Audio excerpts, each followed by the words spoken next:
You're listening to the CyberWire Network, powered by N2K.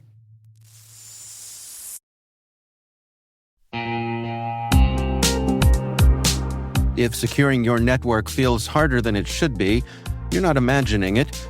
Modern businesses need strong protection, but they don't always have the time, staff, or patience for complex setups.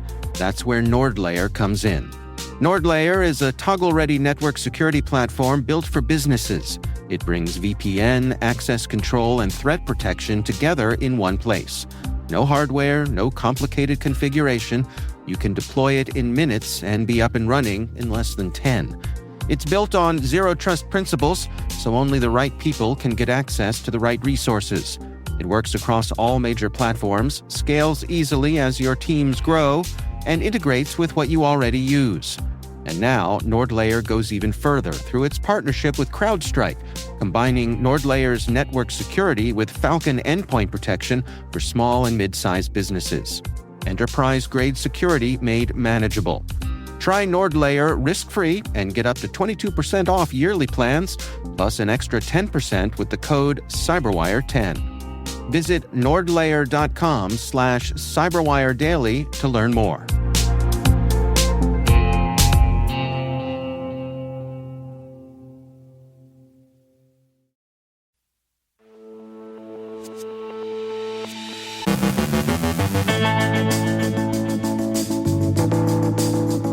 Microsoft rushes an emergency fix for an actively exploited Office Zero Day. A suspected cyber attack halts rail service in Spain. The FBI probes signal chats in Minnesota. The UK moves to overhaul policing for the cyber age. Romania investigates a hitman for hire site. The UK court awards $4.1 million in a Saudi spyware case. Google agrees to a voice assistant settlement. CISA maps post-quantum crypto readiness. Prosecutors charge an Illinois man over a Snapchat hacking scheme targeting hundreds of women. Our guest today is Cynthia Kaiser, Senior Vice President of the Ransomware Research Center at Halcyon, sharing some insight into the AI and quantum threats to cybersecurity and the national cyber strategy. And a Best Buy guy tries a creative alibi.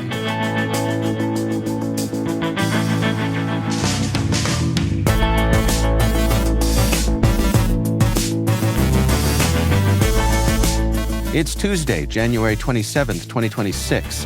I'm Dave Bittner, and this is your CyberWire Intel Briefing.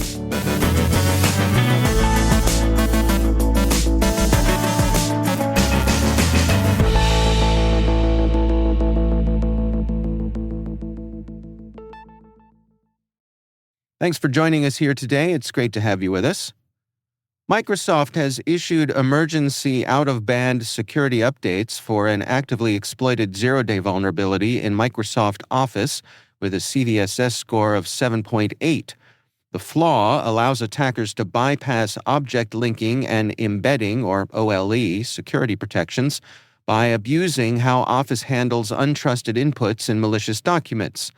Exploitation requires a user to open a specially crafted Office file, although the preview pane remains safe.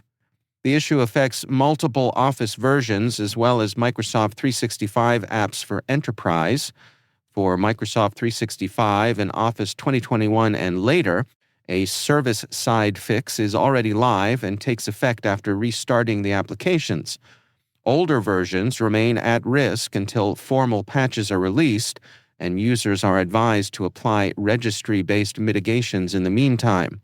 According to Microsoft, technical details about the attacks remain limited.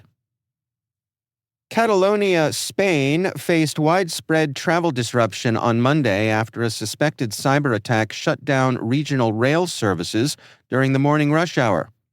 Commuter and regional trains were abruptly suspended around 6:45 a.m. following system failures at Adif, Spain's rail infrastructure manager. Thousands of passengers were stranded, prompting the Catalan government to urge remote work and universities to reschedule exams. Spain's Transport Minister Oscar Puente said a cyber attack was one possible cause, though this remains unconfirmed.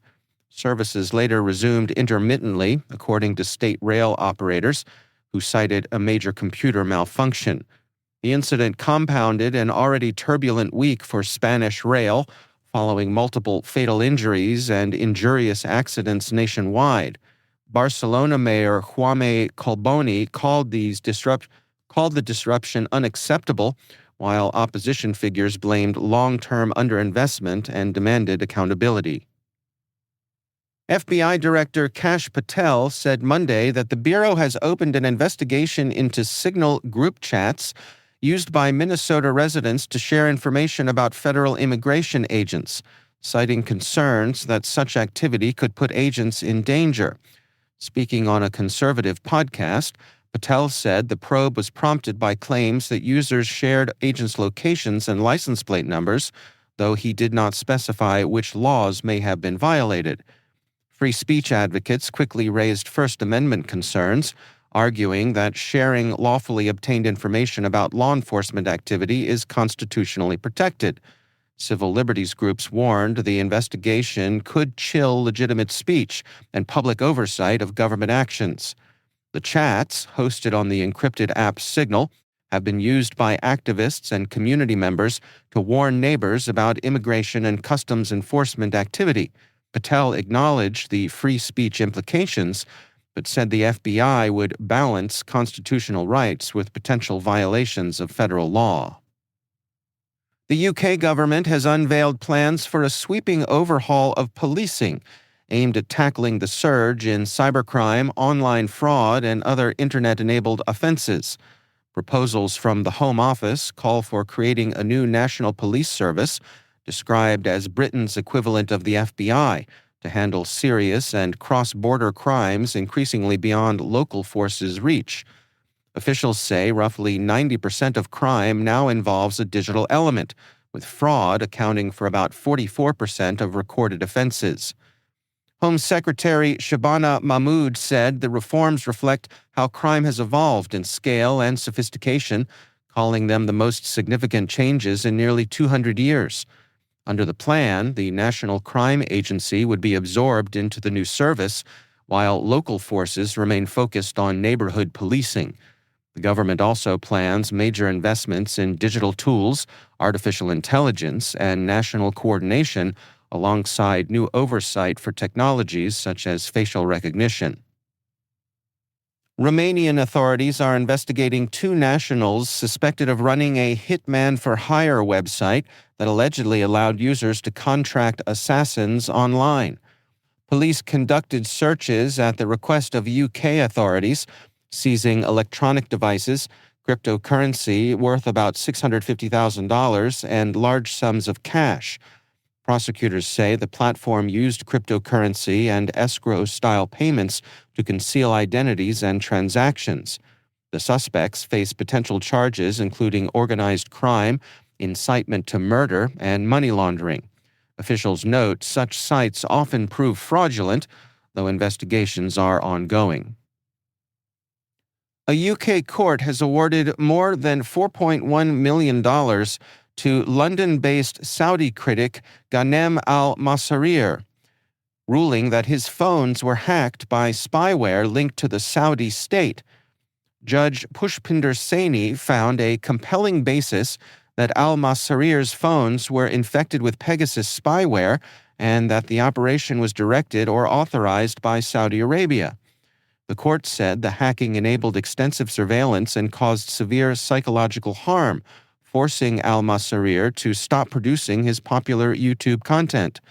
Evidence from digital forensics researcher Bill Martzak of the Citizen Lab supported the findings. Saudi Arabia did not contest the case, leading the judge to enter summary judgment, calling the intrusions exceptionally grave invasions of privacy. Google has agreed to pay $68 million to settle a class action lawsuit alleging its voice assistant recorded users' conversations without consent and shared them with advertisers. The proposed settlement, filed in federal court in California, awaits approval from U.S. District Judge Beth Labson Freeman. Plaintiffs claimed Google devices recorded private discussions even without the activation phrase.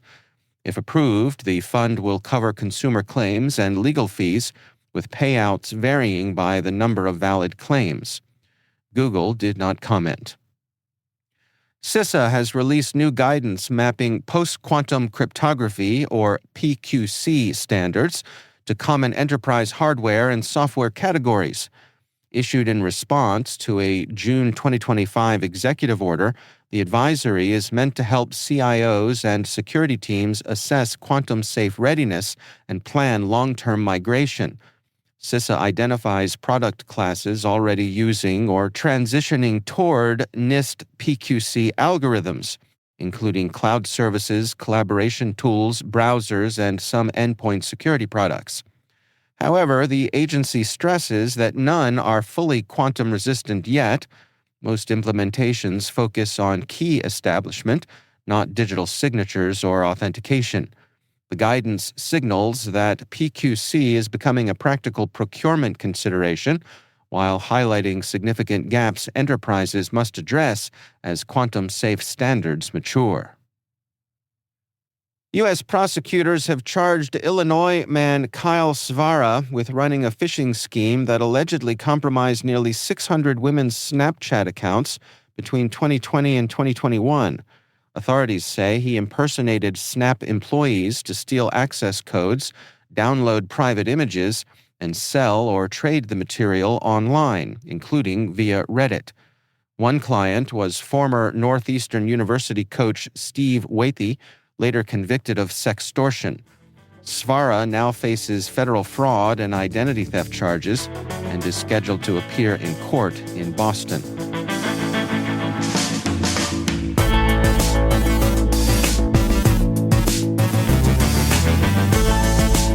Coming up after the break, my conversation with Cynthia Kaiser from Halcyon.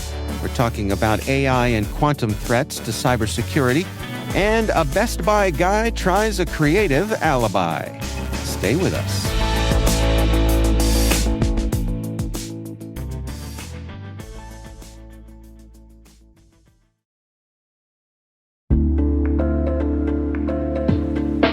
What's your 2 a.m. security worry? Is it, do I have the right controls in place? Maybe, are my vendors secure? Or the one that really keeps you up at night, how do I get out from under these old tools and manual processes? That's where Vanta comes in. Vanta automates the manual work so you can stop sweating over spreadsheets, chasing audit evidence, and filling out endless questionnaires. Their trust management platform continuously monitors your systems, centralizes your data, and simplifies your security at scale. And it fits right into your workflows, using AI to streamline evidence collection, flag risks, and keep your program audit ready, all the time. With Vanta, you get everything you need to move faster, scale confidently, and finally, get back to sleep. Get started at vanta.com/cyber. That's VANTA.com/cyber.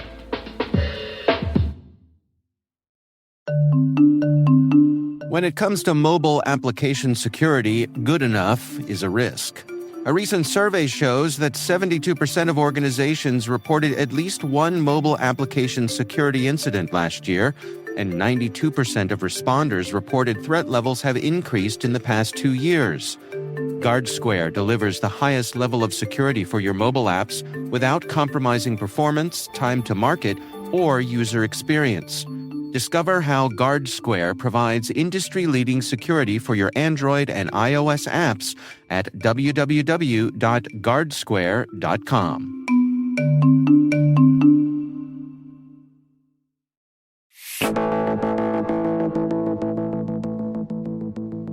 Cynthia Kaiser is Senior Vice President of the Ransomware Research Center at Halcyon. I recently sat down with her to discuss AI and quantum threats to cybersecurity and the national cyber strategy. So, Cynthia, it's always great to have you back. I want to key off of the fact that not too long ago, we saw some congressional hearings when it came to AI and quantum threats for cybersecurity. And I wanted to check in with you on that, for your reaction to kind of what this indicates, the attention that Congress is taking when it comes to these issues. Thank you for having me back. And we're talking about a topic I find really important, which is kind of thinking about how our adversaries are integrating AI. And I'm really glad to see Congress taking up this mantle. I think I saw Representative Ogles during the hearing say, if we don't get this right, we're screwed. And I mean, that was my big takeaway is like, that's true, right? We have to really be thinking about this and understanding it. And by understanding it, though, I mean, knowing what's accurate, what might be hyperbolic, but then what we can actually do to counter it. Because it's not a runaway train. We can do things that really help put us in a better security position. Well, you use the word hyperbolic, and I'd love to start there because I see folks talking about the importance of AI dominance. And I have to say, I'm not certain what that means. What does it mean to you? It means that the US stays ahead and is the leader of the kind of frontier models, the type of AI development that's at that cutting edge. Because when we keep our market dominance, or keep our AI dominance, to me, that means we're the market leaders. We are able to ensure that the AI that goes out there conforms to the free speech and all other ethics that we hold dear as a country, and that we know that how it can be exploited, how it can be used for safety, and how to combine that, and things aren't coming at us as a surprise. And where do you suppose we stand today in terms of maintaining our leadership? I think that we're easily 4 to 6 months ahead of a lot of other groups, countries, especially kind of China that's developing it. What you've seen China do a lot is kind of rapidly develop after we develop certain types of functions or advances in their own models. And, whether that's from kind of typical Chinese model of figuring out things, stealing things along the way, or just when you know something's possible, sometimes it's easier to get to that point. Either way, the US is still ahead. And it's really important to keep us ahead as we look at what we might be facing coming down the road. Well, speaking of what we might be facing, you head up the Ransomware Research Center with your colleagues at Halcyon. What are you anticipating this coming year when it comes to ransomware? So I think right now we would say that AI hasn't fundamentally changed ransomware tactics, but it's changed kind of the economics of ransomware, right? It's lowered the barriers and it's accelerated some discrete tasks, some workflows. I think that's where you're going to see some of this improvement and some more of these discrete tasks. So in the hearing, Google talked about the use of AI in certain points of the attack chain that really did enable certain components to be a little more autonomous, to act a little more autonomously, and do that kind of in real time. To also thinking about the discrete tasks that are available with initial access. I feel like that's where we've seen a lot of the technology go, where you can kind of imagine how it is really beneficial to adversaries. Like think making a lot more believable phishing emails, deep fakes. So I think in the next year, what we'll likely see is deep fake social engineering really start to overtake just the traditional identity attack at traditional social engineering. And we're also going to see actors then start to experiment with some of these more niche things that were talked about in the hearing. I call them niche. I call them experimentation because that's what they are. There's a high failure rate for this kind of stuff that's going on right now. It's really kind of starting to piece together and automate things that are already known. So yeah, we'll probably detect it along the way. So it's easy to say, kind of dismiss it now, but the reason you experiment, the reason you do lots of failures is so you can get to success. And I think that's what we're going to see over the next year is those reps, that attempts to really start to get better and figure out how you can change the sophistication, make things actually more advanced using AI. Yeah, it's a really interesting point. I mean, I guess from your point of view, where are we when it comes to the maturity of the ransomware marketplace? I mean, is there still room for innovation, or are we at a state of refinement? Well, I think refinement was probably more where we're at over the last year. And you and I have talked about this before. Over the last year, ransomware's gotten so fast. And that's where we've seen a lot of the innovation. And that primarily wasn't because AI was there. It's because there's more virtualization. The ransomware actors just have more experience, so they're able to get faster. There's a lot of different things there. And that the quickness of ransomware attacks now already necessitates a change in security posture. So believing that you used to have days or weeks of dwell time of an actor. So they're on your system, you could get an alert, you could look at that alert in the morning, try to kick them out. That's not possible now. Now, really, all these things are happening in 24 hours to hours. And that means that you really have to automate a lot of your security tasks. The way in which you defend against AI enhanced threats is much the same. Like, you really need automated defense. You need defense in depth to be able to identify these attacks in real time. Because right now, and for the foreseeable future, what is more likely to happen is just more, right? More attacks from more actors who maybe wouldn't have been able to do it otherwise, or advanced actors figuring out ways to automate parts of their processes, create agents that help them do their activity so that they can do more attacks, or they can do those, just a slight bit faster. But I think what we're at now is looking at not having, an attack, you recover from an attack, you could set your security posture, you wait for the next one. But if you have more and more attacks, that's really problematic. And that's likely where we're going with some of these integrations of AI. Well, speaking of more and increased velocity, certainly an area of development is the quantum threat. Do you suppose that is going to affect ransomware operators' ability to do what they do when these tools become more readily available? Yeah, I think we're a little bit of ways out from some of the quantum assisted tools becoming available to the wider swaths of cyber criminal groups. When I think about the quantum threat, I certainly am thinking first and foremost about China and some of the other nation states. But, eventually, when you get to those points, where I think I would really worry among the ransomware group overall is not just kind of hey, it makes this technically a little bit easier, or our ability to move is a lot faster, but even the information that's been stolen along the way, if it was encrypted, or if the information they're stealing is encrypted, maybe isn't as useful. The ability to then go through data to identify high value data we thought we were all protecting, that could come into play. But once again, I still feel that's a much farther out issue than what we're looking at in terms of the advancements fueled by AI. Well, looking at the big picture again, heading into into 2026 as we find ourselves already. What's your advice for the defenders out there when it comes to approaching ransomware this coming year? Really, defenders should expect the shorter lead times, more convincing social engineering, and faster iteration. And that, I think, just shows focusing on the basics, but focusing on some of the basics well, the rapid patching, strong identity controls, and resilient detection and response processes.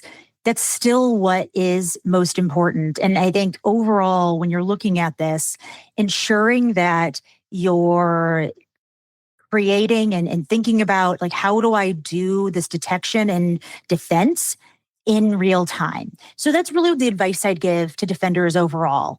But I'd go a step further if we're on the AI topic, which is a lot of organizations are thinking about or starting to develop their own in-house AI models, or maybe have employees that are pulling together valuable data into their own models on their networks. If more security is not placed around that, so take an in-house AI model or the kind of discrete ones that maybe employees are creating on their own, that is a huge target of opportunity for ransomware actors. When they get onto a system, or any adversary really, they get onto a system, you used to have to go around and look for the valuable data, or maybe it was in different places. But what we're all doing is consolidating that into very easily findable places. And so we really have to think about the security and extra security we're putting around the AI tools on our own systems to better protect our information. That's Cynthia Kaiser from Halcyon.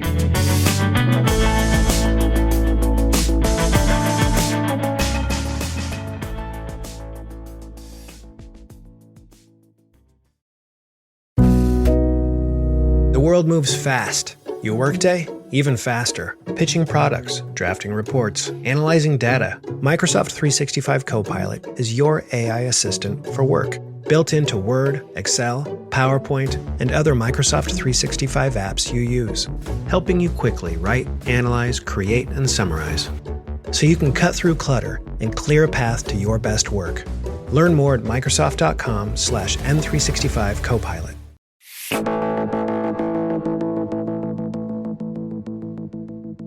And finally, a 20-year-old Best Buy employee in Savannah, Georgia, is learning that retail crime dramas rarely end with a plot twist in the defendant's favor. Police say Dorian Allen helped suspected shoplifters walk out of the Abercorn Street store with more than $40,000 in merchandise, from snack foods to $700 PlayStation consoles. His explanation? Online blackmail. According to the Savannah Police Department, Allen claimed a mysterious hacker group emailed instructions on which customers to wave through, threatening to leak nude photos if he refused. Investigators say he could not identify the hackers, describe them, or produce the emails. Store video allegedly shows weeks of point-of-sale manipulation totaling 143 items. Allen now faces theft charges, while the supposed hackers remain, for now, safely imaginary.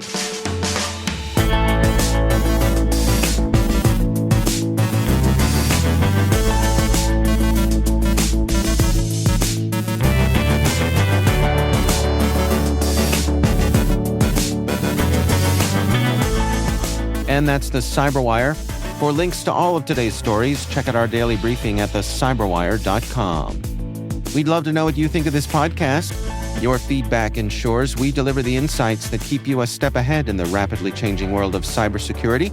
If you like our show, please share a rating and review in your favorite podcast app.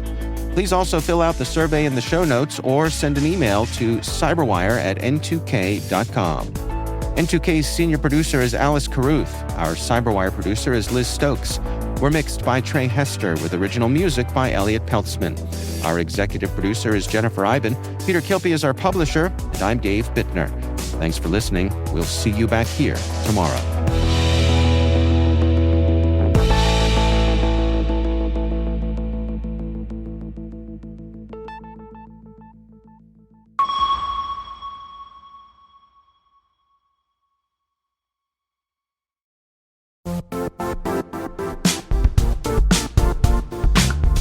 If you only attend one cybersecurity conference this year, make it RSAC 2026. It's happening March 23rd through the 26th in San Francisco, bringing together the global security community for 4 days of expert insights, hands-on learning, and real innovation. I'll say this plainly, I never miss this conference. The ideas and conversations stay with me all year. Join thousands of practitioners and leaders tackling today's toughest challenges and shaping what comes next. Register today at rsaconference.com/cyberwire26. I'll see you in San Francisco.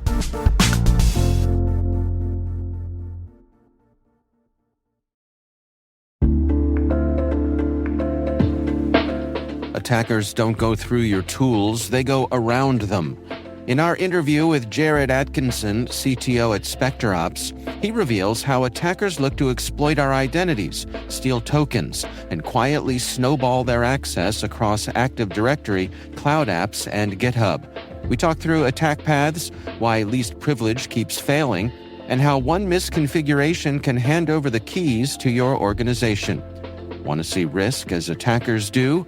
Then check out the full interview now on thecyberwire.com/SpecterOps.